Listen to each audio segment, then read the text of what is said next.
President Mahmoud Abbas.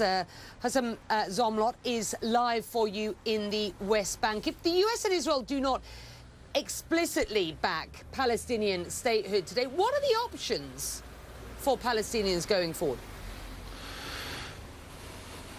Well, we, the Palestinians, and with us, the international community, it's the consensus of the international community for many, many decades, as you said, are really much closer to achieving Palestinian statehood, to achieving the end of the occupation, Israel's occupation, the end of the conflict, than all those who want to see a different scenario. I mean, the majority of the Palestinian people are supporting the two-state solution. The majority of the Israelis are supporting the two-state solution. The rest of the world, as has been confirmed in the UN Security Council only a few weeks ago, has a consensus on the two-state solution and the contours of the solution. Right. And let me, Picky, if you allow me, to start by saying that, in fact, it took us so many years until President Reagan put a condition on us, the Palestinians, to abandon our dream of a one democratic, egalitarian state for all, for Jews and Muslims and Christians, and we accepted the Reagan administration condition and conceded painfully on 78% of the land and allied ourselves with the US. And ever since then, the US has been the sole broker of achieving the two-state solution. And therefore, this is first and foremost a US vision for peace. We haven't got a solution at the moment. So, sorry, let me jump in here, because you say that you feel that you are closer than ever to a solution, and yet there is a potential for the carpet to be pulled from beneath the possibility of a two-state solution as of yet, if sources close to CNN are to be believed. Would you concede, as many Palestinians themselves suggest, that it is the leadership, it is those who were brokering the deal who are to blame on the Palestinian side, as much perhaps as the Israelis, for not having found a solution yet? I don't think you can blame really the Palestinian leadership. I mean, to start with, a compromise of 78% of what the Palestinians consider to be their own historic Palestine was a very historic compromise. Allying ourselves with the US policy was a very thoughtful decision by the Palestinians. And then the one who signed the Oslo peace process was President Abbas, who's still with us.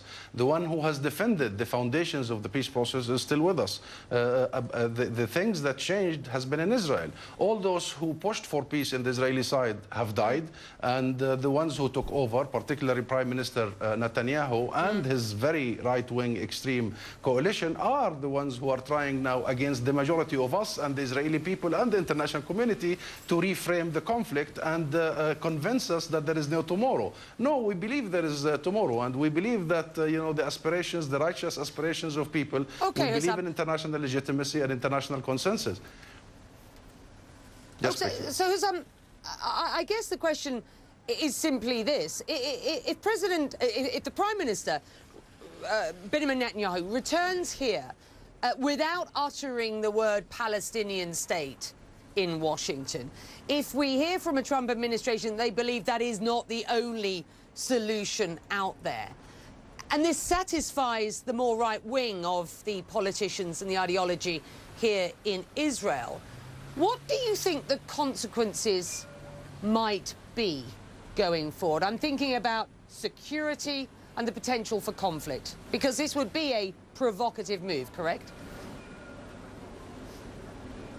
We are not really anticipating anything from Netanyahu. The Israeli Prime Minister has been very clear about his agenda, and his agenda is precisely to deliver a lethal blow against any solution, by the way, for that matter.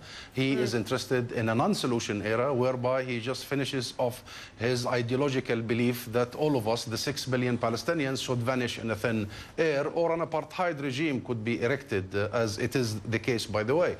What we are anticipating, however, is President Trump's his remarks after today's meeting, and that would be very crucial. And we are hoping that President Trump is going to deliver his new vision. He says that he wants to reach the ultimate deal.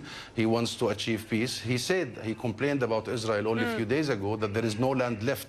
So obviously President Trump understands that this is a land issue and this is a two-state solution issue. And he did say that the settlements are anti-peace or are not helping in the cause of peace. However, we are following all that, and we are not without options, my friend. We have so many options here, and the first and foremost of all, that we are here to stay, and regardless of the institutional arrangements above our heads, we do have political and civil rights that are legitimate, and they are enshrined in international law.